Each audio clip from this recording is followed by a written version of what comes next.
Hi friends and మరీ students, ఈరోజు మనం స్విమ్మింగ్ పూల్లో స్విమ్మింగ్ చేసేటప్పుడు లెసన్ నెంబర్ 1 అది మనం నేర్చుకున్నాం కదా. ఏది ఇలా బ్రీత్ చేయడం. ఇప్పుడు చూడండి ఒకసారి, నాకు షబీర్ సార్ చెప్పారు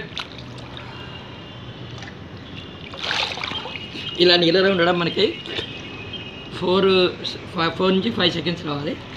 తర్వాత మనం ఏం చేయాలంటే గుర్తుపెట్టుకోండి, బ్రీత్ ఇలా తీసుకొని వాటర్ మీద ఫ్లోట్ కావడం నేర్చుకోవాలి. నేను కూడా ట్రై చేస్తున్నాను, నాకు రాదు.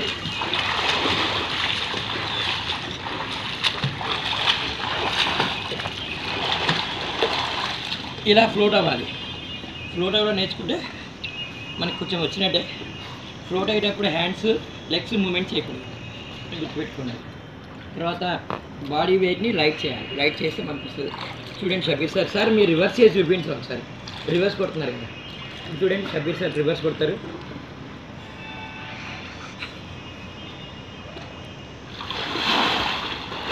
చూసారా రివర్స్ స్విమ్మింగ్. ఫార్వర్డ్ స్విమ్మింగ్ వస్తే రివర్స్ స్విమ్మింగ్ మనం ట్రై చేయొచ్చు అనమాట. కానీ ఎనర్జీ లెవెల్ ఎక్కువ ఉండాలి, ఊపిరి బిగబెట్టాలి ఎక్కువ. లేకపోతే మాత్రం జాగ్రత్త, ఒక్కళ్ళే మాత్రం ఎప్పుడు స్విమ్మింగ్ పూల్కి రాకండి please. Real I'm saying. Rubber tube అన్నా పెట్టుకోండి, లేదా ఒక డబ్బా అన్నా పెట్టుకోండి. థ్యాంక్ యూ అండి. Thank you for watching Venkat present గాను. స్విమ్మింగ్ అనేది ఆనందాన్ని ఇస్తుంది, కానీ జాగ్రత్త తీసుకుంటేనే.